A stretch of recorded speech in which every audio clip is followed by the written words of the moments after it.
katedra.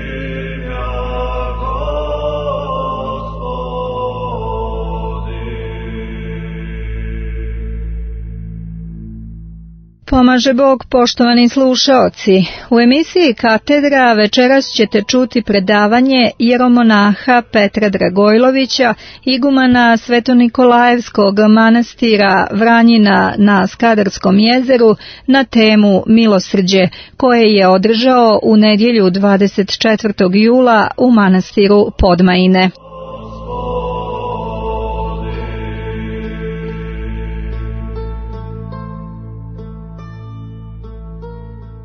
Pomaže Bog, časni oci, draga braćo i sestre, imam veliku čast da večeras govorimo o jednoj od najvećih vrlina u hrišćanskom životu, a to je vrlina milosrđa, i to upravo na ovom mjestu gdje su se vjekovima podvizavali oni koji su bili podvižnici milosrđa, a to su monasi ove svete obitelji koji su svojim svetim životima bili milosrdni i u odnosu prema svojoj sopstvenoj duši, koji su hranili blagodaću Božijom, pojeli ljubavlju Božijom, koji su odjevali svim bogočovječanskim vrlinama i koji su u svom životu pokazali i dokazali i zapečatili one dve Hristove najveće zapovesti, a to je ljubav prema Bogu i prema bližnjima, kroz jednu od najvećih i najistinskih osobina ljubavi,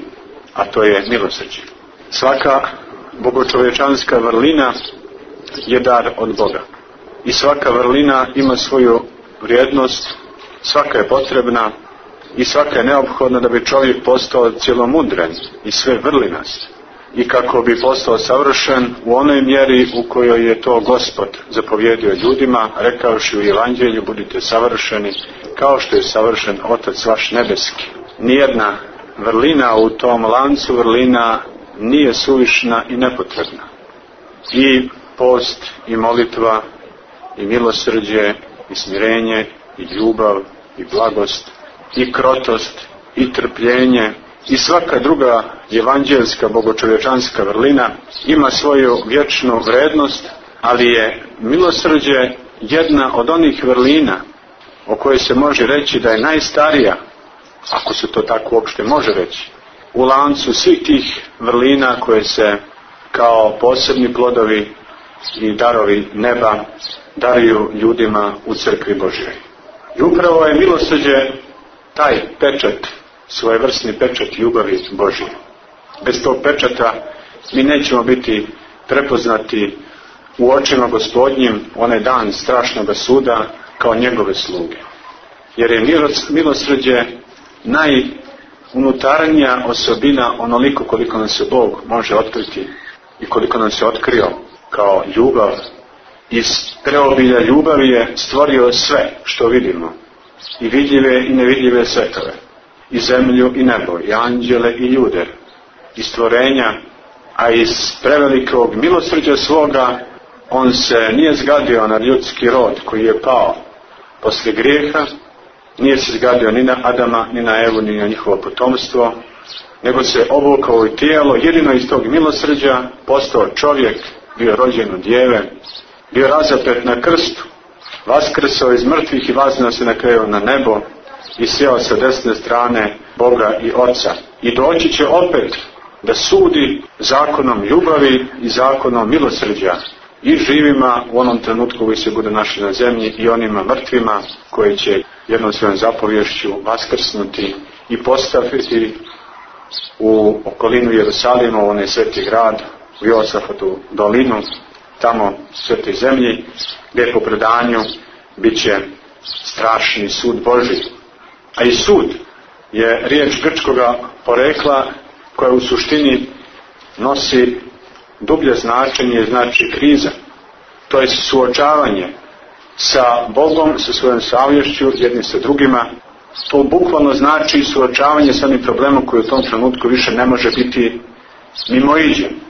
Suočit ćemo se mi u dan strašnog suda sa samima sobom, sa Bogom, sa svojom savješću, ali je mnogo bolje i mnogo ispravnije jedino na korist ukoliko u ovome svijetu mi zadobijemo sve te bogočovječanske vrline, a pre svega onu vrlinu koja će se najviše tražiti na strašnom sudu i po kojoj će nas Bog prepoznati jesmo li od njegovih ili nijesmo, a to je vrlina milosrđa, koja je pečat ljubavi. O tome da je upravo milosrđe svelo Boga sa neba na zemlju svjedoči nam čitavo predanje crkve, svi sveti oci. Ali možda najljepši primjer između svih tih primjera jeste primjer iz Žikija svetoga Jovana Milostivog, patrijarha Aleksandrijskog, koji je živeo tamo u 6. i 7. vijeku, početkom 7. vijeku se pokojio Aleksandriji, i koji je svojim životom pokazao da je milosrđe vrlina kojom se najbrže stiže do Boga i s kojom čovjek postaje najbliskiji srodni Bogu po duhu koji obitava u njemu.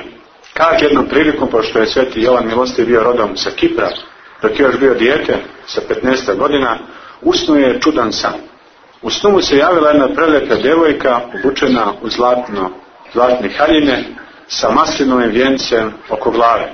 Ona ga je u tom snu blago pogledala i kroz san dodirnula po ramenu. On se tog trenutka probudio i vidio je već u javi tu djevojku i onda se pomalo i uplašiš i rekao: ko si ti i otkuda tebi smjelost da ulaziš u ovo doba noći ovdje u sobu? A ona se, kaže, blago nasmiješila, radosno ga pogledala i rekla mu je sljedeće riječi. Ja ću sad citirati divne riječi koje govore šta je u suštini vrlina milosrđa. Ja sam najstarija kći velikoga cara, a veliki car to je Bog, i prva među kćerima njegovim, to je prva između svih vrlina Božih. A on se, sveti Jovan, čuši, to pokloni ovoj djevojci i reče, a reče mu djevojka poslije toga odmah: ako me uzmeš za svoju drugaricu, onda ću ti ja izvjestovati od cara veliku blagodat i odvešću te pred njega, jer nema niko tako veliku slobodu, ovo podvlačim, jer nema niko tako veliku slobodu pred njim kao ja. Znači, nijedna vrlina u ovom svijetu, bilo post, bilo molitva, bilo trpljenje, bilo koja druga vrlina, nema takvu slobodu pred Bogom da nas orodi sa Bogom, da nam otškrine vrata njegovog srca i njegove ljubavi, kao što je vrlina milosrđa. Ja, kaže ova djevojka, njega svedok sa neba na zemlju i pobudih da se obuče u tijelo ljudsko radi spasenja ljudi. Stoga je sasvim jasno da svaki od nas, a svaki od nas je u crkvi Božjoj i hodi ovim svijetom i trudi se na djelo spasenja da bi naslijedio carstvo Božje, dužan je imati svrh svega upravo tu vrlinu milosrđa. A ta vrlina milosrđa je tako dostupna svima nama u svakom trenutku, svakog dana, ako hoćete svakog časa. Možemo činiti milostinju ljudima, možemo činiti milostinju Bogu, možemo činiti milostinju samima sebi, tako što se molimo Bogu, ili tajno hranići Hrista u srcima našim vrlinom molitve koja teče u našim dušama. Jer je Hristos gladan naših vrlina, gladan naših spasenja. I svaka vrlina koja se čini jeste u suštini darivanje, unutarnje darivanje Bogu svega onoga čega je On gladan, a najviše je gladan našega spasenja. Vrlina milosrđa je takva vrlina koja je između ostalih blaženstava posebno pomenuta kao posebno blaženstvo, gdje kaže od jednog blaženstava Hristos u onoj besedi od Gorom, kaže: blaženi milostivi jer će biti pomilovani. Ako bi vas neko pitao koji je najkraći put naslijediti raj, imate li neku prečicu u ovome svijetu da se orodimo brzo sa Bogom, da mu postanemo brzo mili, da postanemo njegovi. Recite tom čovjeku, postanite milosrdni i bit ćete Božji. Jer milosrđe je nešto najdublje što je pobudilo Boga i da stvori ovaj svijet iz ljubavi, ali i da se ovoploti i strada za nas. Ili, kako na drugom mjestu kaže u Svetom pismu, to je opet dar milosrđa. I to je opet jedna od prečica ka spasenju. A to je opraštiti drugima grijehe, što je opet dar milosrđa i prema našoj duši, prema tim ljudima kojima činimo, to jest opraštamo grijehe. Jer ako oprostite ljudima sa griješenja njihova, kaže se u Svetome pismu, oprostit će i Otac vaš nebeski sa griješenja vaša. To jest, ako mi ne opraštamo drugima sa griješenja njihova, mi pokazujemo da nemamo milosrđa u sebi i da se ne sjećamo da smo u svakom trenutku mi obasuti ogromnim milosrđem Božijim. A koji su to darovi? Darovi što uopšte postojimo. Zar to nije jedno veliko milosrđe Božije? Darovi da smo hrišćani. Pogledajte samo taj dar. Rođeni smo u narodu koji je kršten. Narodu koji je prosvjetljen istinitom vjerom, hrišćanskom. Rođeni smo u narodu koji ima toliko živih svetionika vjere i danas koji hodaju zemljom. Rođeni smo u narodu koji je dao toliko svetitelja. Rođeni smo u narodu koji je rodio patrijarha Pavla, ili narodu koji je možda od svih naroda na Balkanu najviše mučenika dao za vjeru Hristovu. Zar to nije sve blagodat? Zar u svakom trenutku ne možemo zapjevati Bogu i radovati se njegovom milosrđu? Milost i sud. To su dve tako povezane istine o čovjekovom životu, da u suštini milost i sud uvijek idu zajedno. Čak kaže apostol Jakov u njegovoj poslanici u Svetome pismu, milost slavi pobjedu nad sudom. Svi ljudi na zemlji, mali i veliki, svi su dužnici pred Bogom. I svima je neophodno potrebno njegovo milosrđe. Toga smo svi svjesni, koliko se samo molimo u crkvi. Na svaku skoro jefteniju svešteničku mi govorimo Gospode pomiluj jedanput ili 3 puta. Ili podari Gospode, što opet znači ištemo od Gospoda milosrđe njegovog. Ili u našim ličnim molitvama Gospode Isuse Hriste, Sine Božji, pomiluj me grešnog. Ili u onim molitvama uveče ili ujutro kad se probudimo, koliko puta samo imamo tu riječ pomiluj me i smiluj se na mene. Ili onaj čuveni psalam Davidov pokajnički, pomiluj me Bože. Sve je prožeto milosrđem, a sve nas čeka sud. A i sad je sud. Sud traje u svakom trenutku, a samo će se potpuno konačno potvrditi u ovom trenutku strašnog suda koji je strašan upravo zato što je konačni. Što posle toga više neće biti nikakvog vremena za pokajanje. Zato je ovo sada vrijeme spasenja, ovaj naš život koji nam je dat, kao jedna velika šansa da ne samo postanemo dobri ljudi, nego da postanemo sinovi Božji. A da milost slavi pobjedu nad sudom u svakom trenutku, u svim vremenima i danas, potvrđuje naše vrijeme. Pogledajte koliko mi danas razgovaramo, obično ljudi na zemlji, kažemo kriza je.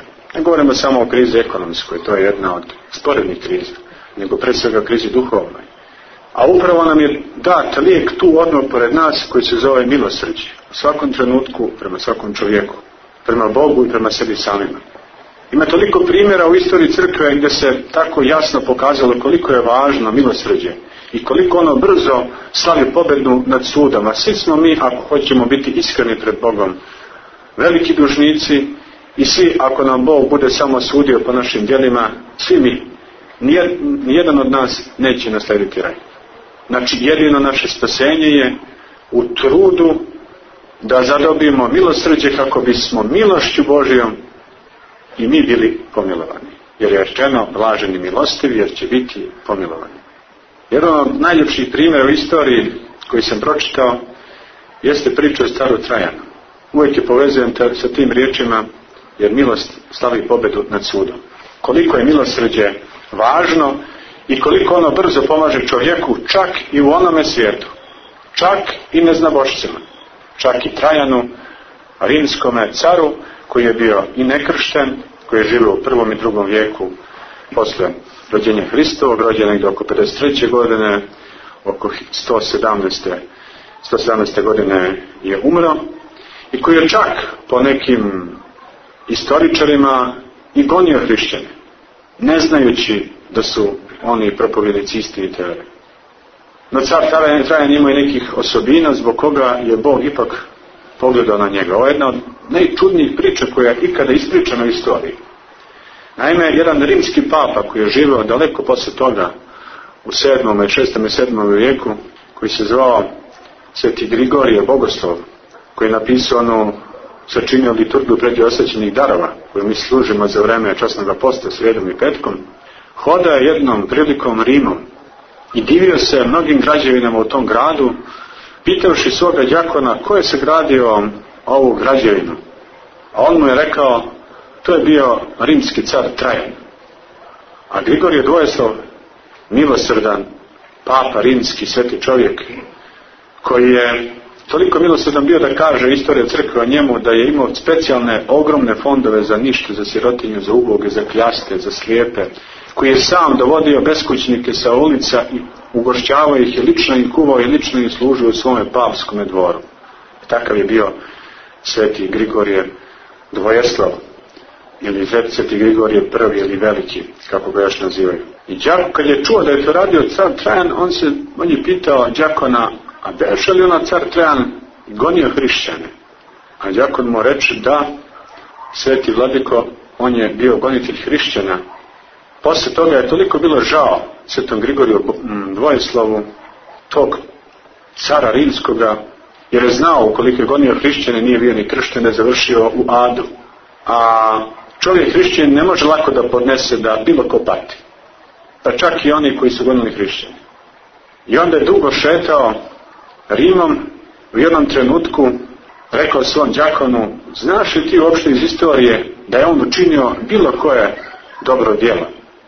Đakon kaže, priča se da je i on pomagao sirotinji, da ima specijalne fondove za sirotu decu, da ih vaspitavaju, da ih othranjuju, da je pomagao siromašnim provincijama Rimske imperije, da je bio jedan od popularnijih rimskih careva uopšte u istoriji Rimske imperije. No kaže se za njega jedna posebna priča da jednom prilikom kada je predvodio svoje legionare u neki od njegovih ratova, bio je veoma umiljen od vojske, koji u jednom prilikom dok je tako išao u rat, rimske legije su marširale odlazeći u pravcu tih zemalja gdje se rat trebao odigrati i napuštajući Rim sreo jednu udovicu koja je išla za njim i vikala, care, pomozi mi da se izvrši pravedan sud nadamno. Onda je car tako išao, pošto je jahao na konju, nije imao vremena, car je, ko će sad pogledati neku udovicu tu, on je malo ipak bio u višem staležu, nije bio bar toliko smiren da bi imao tu hrišćansku linu da odmah stane. I rekao je, pa eto, kad se budem vratio iz ovog rata, ja ću doći, pa će raspraviti tvoju parbu, ne znam o čemu se radi. Ona je išla za njim i plakala je, govorila, care, meni su oba dva sina stradala i sada oni koji su ih ubili hoće da mi uzmu svoje imanje. Ja sam se pozvala na zakon, no zakon ne važi za udovicu, jer hoće da mi oduzmu svoje imanje, da imaju svoje veze kod sudija i hoće sve da mi oduzmu. Na to je rimski car Trajan zaustavio svoje legije, što se desilo prvi put, uopšte jedini put u njegovom životu, da na molbu nekog tu prolaznika, neke udovice, sirote, zaustavio rimske legije s kojima već krenuo rat. Sišao se konja, poveo nekoliko svojih ljudi, otišao se tom ženom i raspravio parbu odmah momentalno i rešio taj proces i onda se vratio na konje i nastavio da ide u taj rat. Ta žena ga izblagosiljala i rekla mu da mu Bog da, ili bogovi, pošto su oni verovali u bogove, pobjedu na neprijateljima i eto, car Trajan nije ni znao komu je pomogao i eto pobedio je te neprijatelje u nekim dalekim zemljama, bio je skoro nepobjediv u svim svojim ratovima, jedino je sa Persijancima imao određenih problema, ali u svakom slučaju ova udovica je naterala cara Trajana da učini milosrdno djelo za koje je čuo sveti Grigorije Dvojeslovi, koje je htio da ima u molitvi pred Bogom kako bi on krenuo da se sudi sa Bogom za dušu Trajanovu. Jer nije želeo da Trajanova duša ostane u paklu. I najčudesniji primjer u istoriji crkve, ja mislim koji je ikada zapisan u predanju, je taj kada je čuo priču sveti Grigorije Bogoslov Papa Rimski, on je počeo da rida. Čitavu noć je ridao za dušom cara Trajana i molio Boga, stalno napominjući one riječi iz Svetoga pisma Staroga Zaveta i onda dođe i govori Gospod pa ćemo se suditi. Učini pravdu udovici i siromahu i ništemu. Pa ako grijesi tvoji budu kao skerlet, bit će bijeli kao snijeg, i ako budu crveni, oni će biti kao vuna. To jest obijelit će i Gospod, oprostit će krivicu, pustit će na njega blagodat svoju i milosrđe svoje, zato što je taj čovjek pokazao milosrđe. Moleći se tako dosta dugo Bogu, u jednom trenutku ovaj đakon je vidio da Grigorije Dvojeslav razgovara sa nekim, da se bukvalno svađa sa Bogom za dušu Trajanovu, jer Trajan je zaista završio u paklu. I onda je u jednom trenutku čuo kako sveti Grigorije Dvojeslav kaže: da, Gospode, jeste, on je gonio hrišćane, ali nije znao za istinu. Ali on učinio dobro toj udovici. On je učinio takvo milosrđe za koje si ti još u Starom Zavetu rekao: učinite milosrđe i dobro udovici, siromahu, došljaku, ništemu, ubogom, onome koji su svi prezreli. I onda dođe pa ćemo se suditi. Ja sad dolazim pred tebe, Gospodi, sudim se za dušu Trajanovu. On je učinio milosrđe, ja to tebe tražim da pokažeš milosrđe prema njemu. Kaže da je čuo odgovor od Boga: o Grigorije, veliki si i postao si sličan meni, jer ti je žao svakoga čovjeka. I evo tvojim suzama krsti ga sada u paklu. Po predanju crkve, to je drevne priče iz Rima, koja je stara već toliko, i to vrlo čudnovate priče, vjeruje se da je car Trajan suzama svetoga Grigorija Dvojeslava, to što je pokazivao milosrđe u ovom životu, ipak bio pomilovan u onom drugom životu i kršten u paklu. Da ne govorimo o mnogim drugim primjerima koliko je milosrđe važno u našem životu. Sama slika strašnog suda je slika suda koja govori o milosrđu. Imate mnoge slike strašnog suda iz Svetoga pisma i priče gdje Gospod govori o strašnom sudu, kako će strašni sud biti i tako dalje, ali ona najduža priča i može se reći, preciznija priča koja je ikada napisana o strašnom sudu i koju je on izrekao, je ona priča kada se kaže da će on sesti na prijestolu svome u taj strašni dan i da će odvojiti svoje od onih koji nisu njegovi kao ovce od jaradi, i da će reći ovima koji su njemu služili, koji su bili milostivi, koji su bili pravedni, koji su bili njegove sluge, istinski Božji ljudi, i reći će: beah gladan i nahraniste me, beah žedan i napojiste me, beah nag i odenuste me, beah stranac i primiste me, beah u tamnici i obiđoste me. Hodite blagosloveni Oca mojega u carstvu koje sam pripremio pre postanka svijeta, još pre nego što ti ljudi živjeli na zemlji. I zaista ti ljudi sa desne strane, milijardi tih ljudi dan strašnog suda otići će poslije te rečenice u carstvo nebesko, ali pre nego što odu u raj, oni će pitati Gospoda: Gospode, pa kada tebe vide smo gladna? Kada smo te vidjeli željna? Kada smo te vidjeli neodevena ili kao stranca ili bačenu u tamnicu? A on kaže: kada jednome od ove moje najmanje braće učiniste, meni ste učinili. Svako delo milosrđa prema bilo kom čovjeku na ovoj zemlji, bilo koje vjere, bilo koje nacije, jer svaki čovjek je hodajuća ikona Božja, pozvana da postane i da ta ikona Božja ugradi onu crkvu na nebesima i da postane živi kamen onoga nebeskog Jerusalima. Sva ta priča nam govori o tome da je milosrđe to koje te ljude na neki način u tom trenutku pred Bogom i u Božjim očima opravdala. Onima drugima je rekao: idite od mene prokleti oganj večni, pripljen đavolu i anđelima njegovim. A oni su rekli: a zašto, Gospode? Kaže: beah gladan, ne nahraniste me, beah žedan, ne napojiste me, beah nag, ne odenuste me, u tamnici bijah, ne posjetiste me, stranac bijah i ne primiste me. Ali kad, Gospode? Kaže: kad ne jednom od ove najmanje moje braće niste učinili, to meni niste učinili. Svako dobro koje se čini prema bilo kom čovjeku na zemlji direktno se prenosi na Boga. I zato je vrlina milosrđa ta vrlina kojom se najbrže, ako se tako može reći, kupuje nebo i kupuje carstvo. A upravo neprijatelji našeg spasenja, pre svega zli dusi i ljudi koji su na neki način pod njihovim uticajem, govore nešto suprotno svima nama, čak i hrišćanima, čak i neki ljudi koji idu u crkvu, čak i neki ljudi koji se pričešćuju. Govore nam, nemojte toliko da budete milosrdni. Šta sad, vidite taj ne znam, ciganin tamo na ulici što traži od nas 10 centi, on radi za nekog velikog bosa kome to daje poslije toga, pa oni to sve skupljaju i tako dalje. A sveti oci nikada tako nisu govorili. Kaže sveti Isak Sirin, ukoliko ti dođe bogataš na konju, u porfiriji, skerletu i svili, pa traže tebe sa konja da mu daš milostinju, ti ako imaš daj mu. Nije tvoj da sudiš da li mu je trenutno potrebno ili nije potrebno. Možda mu je baš u tom trenutku potrebno, jako je tako skupoceno 9 jaše na konju. Ili ono što je govorio sveti Jovan Milostivi, kada mu jedan siromah u 3 ulice 3 puta tražio za 5 minuta milostinje. On mi je 3 puta dao, jako je vidio da to je jedan isti čovjek, samo što je menjao dela.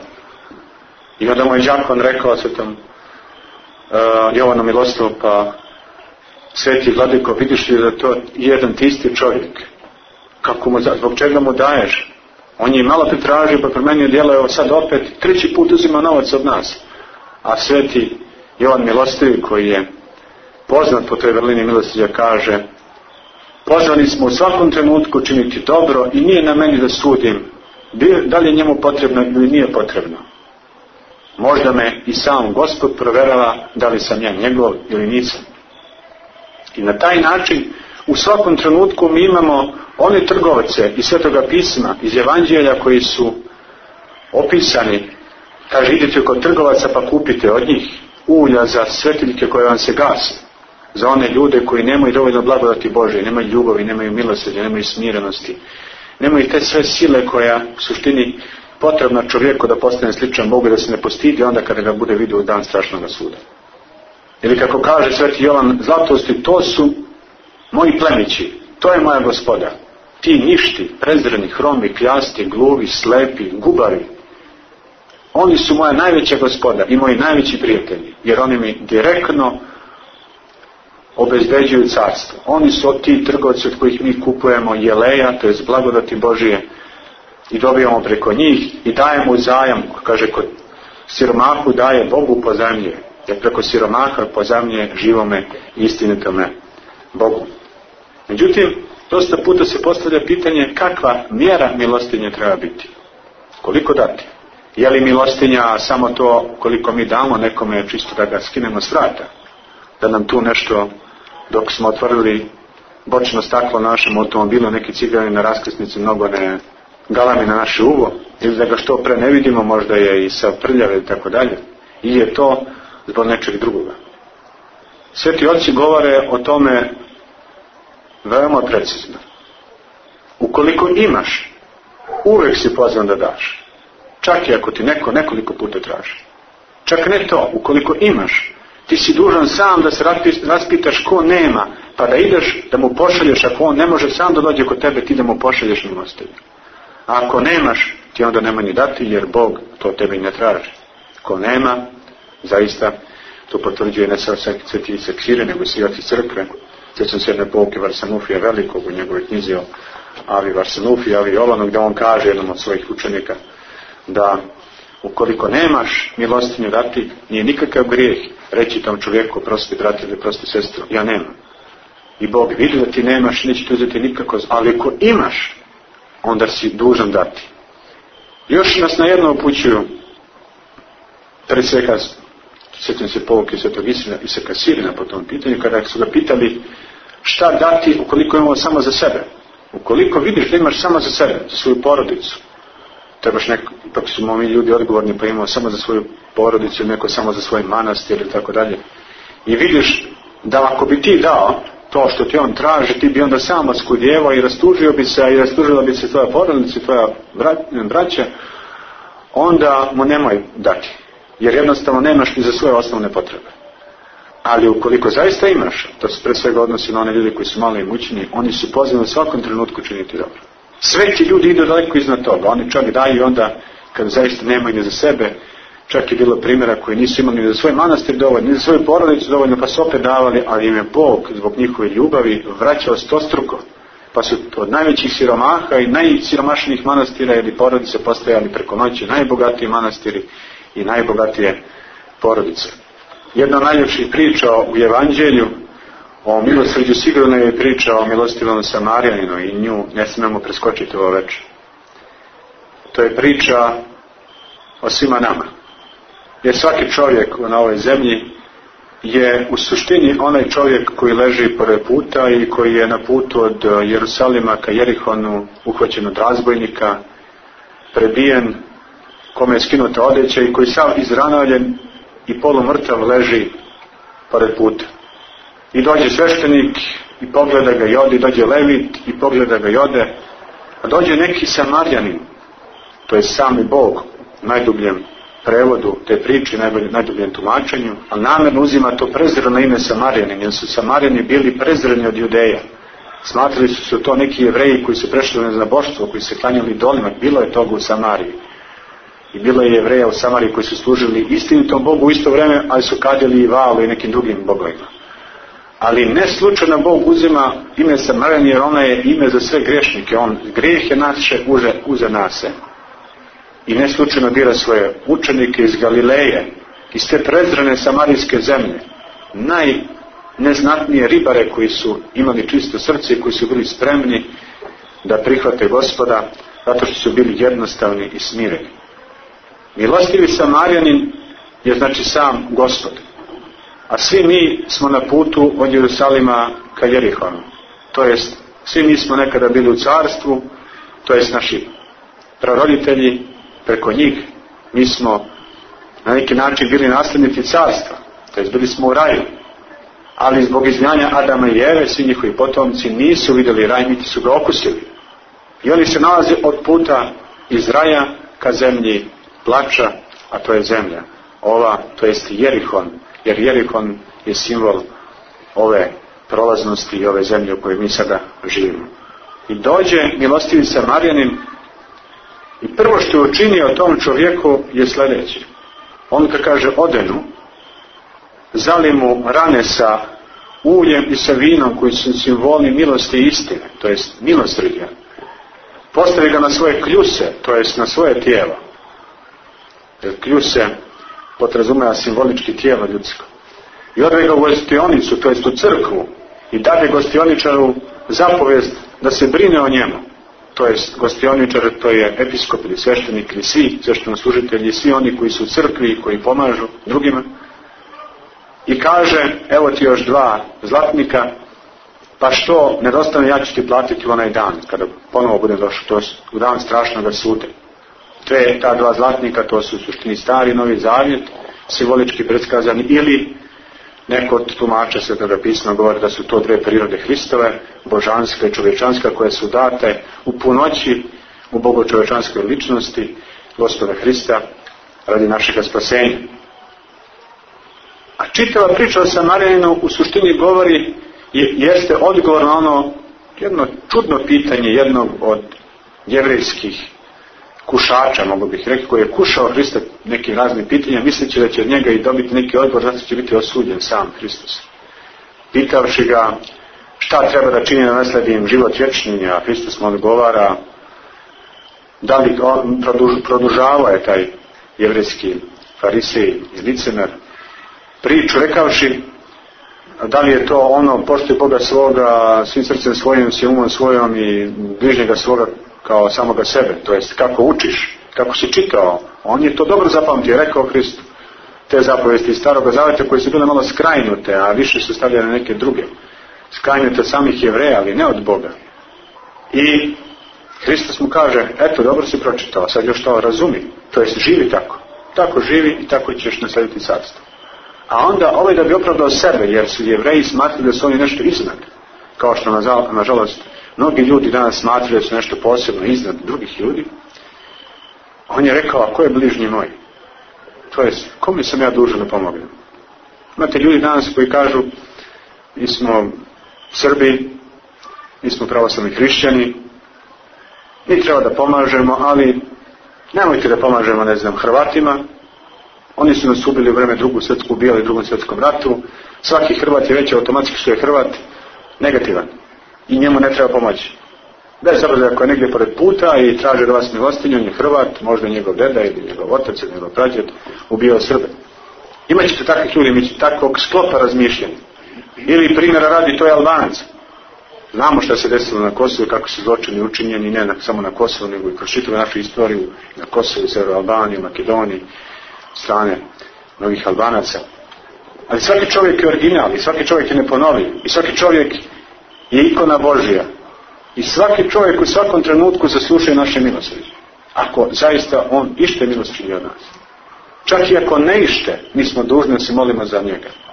I da na neki način pokažemo da smo zaista sinovi Oca Nebeskoga i da zaista poštujemo tu zapovijest Gospodnju i želimo da je sledimo, budite savršeni kao što je savršen Otac vaš nebeski. I upravo tada, u tim trenucima se proverava naša istinska ljubav prema Bogu i prema bližnjem. Mi ne znamo što je bilo ranije, ko je šta učinio i kakav grijeh. Došao je čovjek, primjera radi, nek se on zove Mesića, neki Ante Mesić, primjera radi. Tražit će od nas milostinju, mi ćemo biti na putu za Hrvatsku, staćemo pored puta, doći će neki Ante Mesić koji će tražiti od nas milostinju. Mi ćemo znati da je to Hrvat i normalno, ako smo istinski hrišćani, mi ćemo mu pomoći. I u svakom drugom trenutku treba slijediti te riječi Hristove u životu, u našem srcu, u našoj duši. Duboko to zapečatiti našim unutarnjim životom srca. Kako bi u svakom trenutku mi u suštini osjećali da bez obzira koliko smo podeljeni, mi ipak braće i ipak sestre. Ma koliko nas razni ljudi razdvajali jedni i drugih. Ako ništa, onda smo bar po telu, braće i sestre. Ako nismo po vjeri, ako nismo po nekim idealima, ako nismo po filosofiji života, ako nismo po naciji, ako nismo po državi, ako nismo po regiji, mi se čak dijelimo na regiji, ako nismo po plemenu, mi se ovdje Crnoj Gori dijelimo po plemenima i po bratstvima, onda smo bar po Adamu i po Evi, braće i sestre. I po Tvorcu našem koji nas je stvorio, a to jest po Bogu. U tom smislu kao Tvorca. Jer Bog je tvorac svih. I onih koji ga poštuju, i onih koji ga ne poštuju, i oni koji mu vjeruju, i oni koji mu ne vjeruju, i oni koji su njegovi, i oni koji nisu njegovi. I u svakom trenutku i svakom času trebamo se sjetiti upravo tih riječi koje su citirane u Svetom Evanđelju i koje govore upravo o toj najvećoj vrlini hrišćanskoj, a to je vrlina milosrđa. Kada se treba definisati milosrđe, to je malo školski sad, opet će citirati Svetog Isaka Sirina, jer on je možda najbolji dijagnostiče ljudskih duša od prepodobnih otaca koji su pisali o ljudskoj duši, o vrlini. On kaže ovako: tuga pobuđivana milošću koja se sa svima sastradalno ponaša i okreće. I premda je neko i zaslužio da se sa njim grubo ophodi, ipak mu se ne vraća zlom, dok onoga koji je dostojan dobre nagrade obiljem obasipa. To je ono što kaže Hristos: ako ljubite samo one koji vas ljube, kakva vam je hvala? Ako činite dobro samo onima koji dobro činite, kakva vam je hvala? Ljubite neprijatelje svoje, kaže Hristos. Kakva zapovijest? To je daleko od Starog Zaveta. Evo, po tome je Novi Zavet toliko veliki. I toliko je naš hrišćanski poziv veliki. Ljubite neprijatelje svoje. Blagosiljete one koji vas kunu. I tako dalje, i tako dalje. Milosrđe znači sastoji u sastradavanju i žalostivosti prema onome kojeme činimo milosrđe. Jer ako nekom učinimo milosrđe sa grubim licem, ili možda nekad sa nekom grubom riječi, ili smo trenutno nešto neraspoloženi, nešto nas je u tog dana poremetilo duhovno, pa eto, nemamo smirenja ljubavi da nekomu, to milosrđe nema onda svoju punoću i svoju pravu cijenu. Ko škrto sije, škrto će da žanje. Onaj ko ima puno, a daje malo, malo će dobiti. Jer kakvom mjerom mjerite, onako će vam se mjeriti, opet kaže Gospod. A mjera njegova je sve savršena mjera, to je mjera ljubavi, koja obasjava svojim suncem pravde, on je sunce pravde, svojim zracima, svojom blagodaću, i dobre i zle, i nepravedne i pravedne, i svojim dažom, to je svojom kišom, koje daje i onima dobrima i onima zlima, i onima koji ga poštuju i onima koji ga ne poštuju. Eto, takav je Bog. Dao je kišu i nama, dao je kišu sada ovih dana i Srbiji, dao je i Albaniji, dao je i Hrvatskoj, dao je Americi, dao je Norveškoj, gdje sad dešava ovaj strašni slučaj, gdje su toliki ljudi poginuli u tom napadu, dao je kišu i Rusiji, i prijateljima i neprijateljima, i svima. I on u tom svom sve milosrđe pokazuje svima nama kakvi mi trebamo da budemo u svakom trenutku, da bi bili kao on u onom trenutku kada budemo pogledali oči i kada se budemo susreli pogledom oči u oči sa njim u dan strašnog suda. Ima jedan sveti otac koji je govorio da strašni sud će trajati dok se čita šestopsalmije. To je znači 10 minuta. Sve će biti gotovo za 10 minuta. I kaže, čak neće biti potrebe da Gospod tu sad mnogo razdvaja ovce. Sve će se odmah razdvojiti samim njegovim pogledom. Svi koji budu prepoznali sebe kao njegove sluge i budu vidjeli sebe u svetlosti, oni će se odmah odvojiti sa onima koji su u svetlosti. A oni koji ne budu vidjeli sebe takve, nego budu vidjeli u mraku i izopačenih lica, jer će se sva ona duhovna rugoba pokazati nama u tom dan strašnog suda sa spoljašnje strane i na licima naših, svih onih ljudi koji na dan strašnog suda imaju pokazati svoju dušu. Dobrima će se pokazati kao lepota, a onima koji su zli kao rugoba, to vječna rugoba. Jedan od svetih otaca kaže jednu ovakvu rečenicu, htio sam je namjerno citirati ovdje, koja je u suštini praktika svega ovo o čemu smo mi sad pomalo i na neki način evanđelski filosofirali. Steknimo među siromasima mnoge svjedoke. Kupimo od njih ulja i pošaljimo ga ispred sebe. To je ono ulje, blagodat Božija, koje nedostalim djevojkama, mudrim i ludim. Ludi su imale, lude nisu imale, mudre su imale, pa su lude otišle da traže, ali već je bila smrt. Kraj, nema više vremena da se kupi ulje. Što se učini u tom svijetu, milosrđe ili nemilosrđe, to te je ponelo na onaj svijet. Jer evo oni, kaže, koji prodaju ulje za svetiljke, a to su udovice, siročad, nemoćni, sakati, hromi, slijepi, gluvi i svi siromasi koji sjede kraj crkvenih vrata. Sveti Isak Sirin.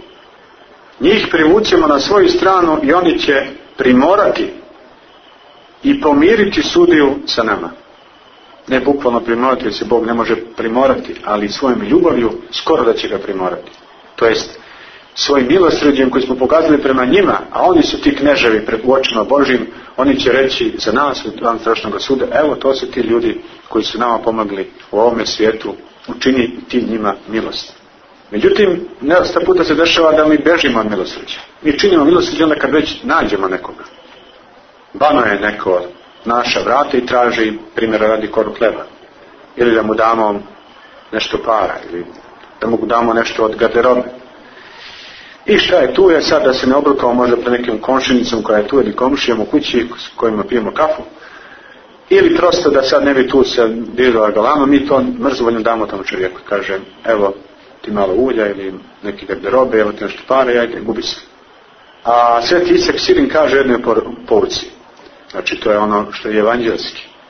Svaku milostinju činite se radosnim licem. Ako nema radosti u tome što mi činimo, onda smo mi licemeri i pred Bogom i pred samim sobom. Kakva je to milostinja ukoliko se mi toj milostinji ne radujemo? To je znači samo, eto, na neki način, dobro, može da se kaže ima takvih ljudi koji se baš i ne raduju, ali eto ima i strah Božji i to je dobro. Ima i strah od suda, pa eto čini. Ali to nije ono što Bog traži u punoći. Bog traži da mi to činimo s ljubavlju i radošću kao sinovi, a ne kao oni koji se boje suda. I kaže na jednom drugom mjestu Sveti Isak, kada daješ milostinju, daj sa velikodušnošću, sa osmehom na licu i daj više nego što traže. Neka veselost licu tvoga predupređuje tvoje davanje i lepom riječi uteši siromahovu nevolju, jer će mu tada biti mnogo lakše da primi dar. Jer dosta puta ljudi se istide da traže. Bili su bogati, do jučer su bili naši prijatelji, odjedanput su propali i sad odjedanput trebaju da traže od nas milostinju. Teško je to. A onda ako ga mi dočekamo kao ljudi hrišćani sa osmijehom i kažemo pomože Bog pa izvoli, ne znam, Dragane, sedi tu, šta treba, hoćeš popiješ kafu, daj nastavite mu malo rakijice, hoćeš i malo kisele vode, hoćeš neki sok, pa šta je bilo, ma kakva nevolja, pusti to, ma daćemo ga, pomoći ćemo i tako sa osmijehom. Onda će taj čovjek zaista da nas iznutra blagosilje, bit će mu lakši da traži i to što bude prihvatio, bit će zaista prihvaćeno i od Boga. No mi, kako kaže Isak Sirin, trebamo svakom trenutku moliti Boga da nam pošalje siromaha da zakuca na naša vrata.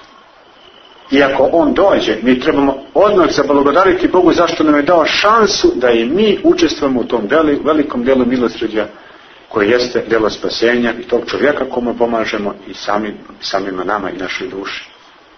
Jer milosrđe je ono što je krajnje potrebno, kaže Sveti Isak Sirin, nama samima, više nego onima kojima mi dajemo. Neko čini milostinju da bi stekao blagoslov za polje, kaže Ava Dorotej. Neko čini milostinju da bi mu deca bila zdrava.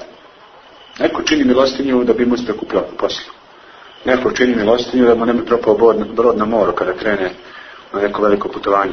Neko čini milostinju, čak kaže Ava Dorotej, da bi postao slavan.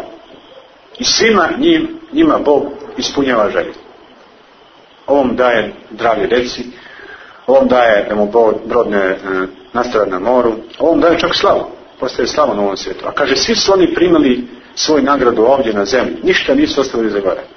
Znači, treba tražiti milostinju ne samo za zemaljske stvari, da nam se ovdje to sve ispunjava, nego pre svega za korist duše, naše i onih za koje činimo milostinju. Neko čini milostinju da bi se izbavio večnih muka. To su oni kao slični robovima. To što on ima strašan strah od svog gospodara. On Boga više smatra kao neki za nekog strašnog gospodara nego kao oca. Više ga tako poima. Nije još stekao tu slobodu i tu smelost pred Bogom. I on Boga smatra nekim strašnim sudijom gdje će samo da pukne, da seva i bit će strašno. I eto, ako se provuče nekako na tom strašnom sudu, bit će dobro. I on čini milostinju zato što se boji strašnog suda. I to je dobro, kaže Ava Dorotej. I to je dobro. Ali to još nije onako kako Bog želi. U redu, Bog će prihvatiti tu milostinju, izbavit će ga strašnog ognja i večnih muka, ali on neće imati tu radost zbog te milostinje kao neko drugi. Jer on tu milostinju ne čini zato što on to dobrovoljno radi.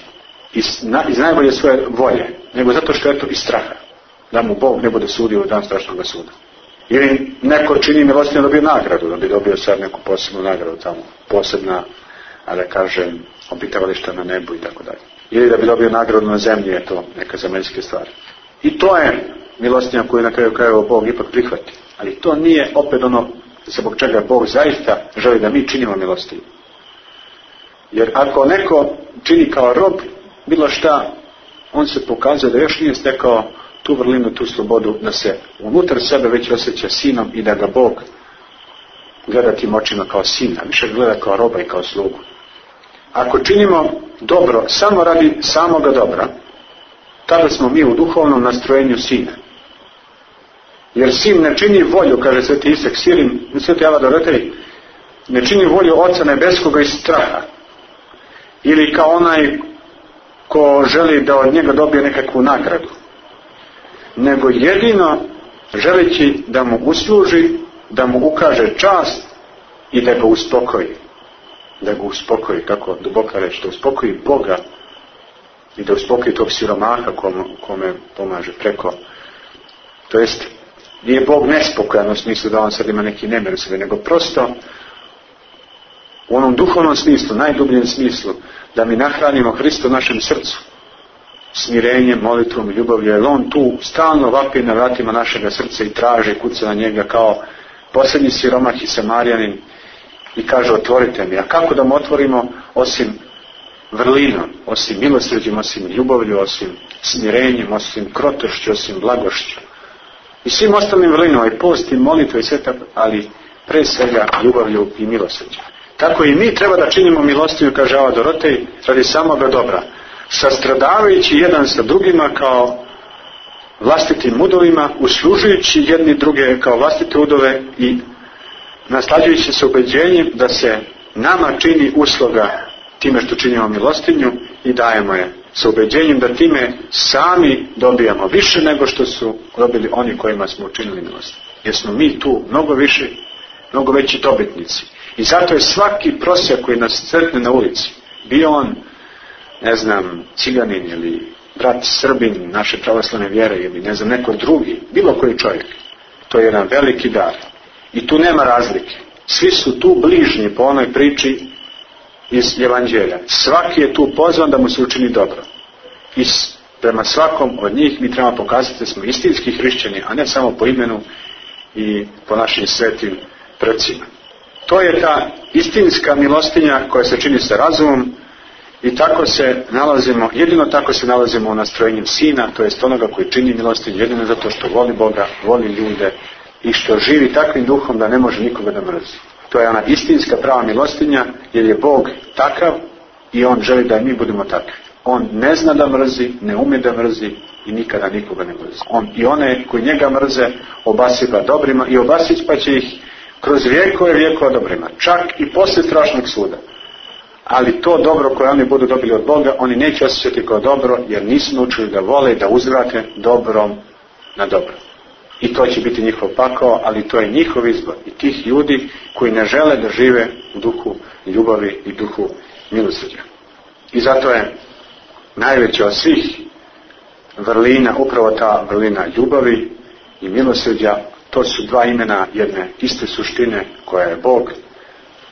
I neka bi molitvama Presvete Bogorodice, čiju čudotvornu ikonu Trojeručicu danas proslavljamo i koje se klanjamo, dao da i mi sami ovdje na zemlji budemo istinski poslanici milosrdnoga i svemilosrdnoga Boga, Boga ljubavi, Boga koji je došao da pomiluje svakog čovjeka na zemlji i koji svakome čini dobro. Kako bismo i mi nasledili sa svima svetima Carstvo nebesko. Amin. Bože daj.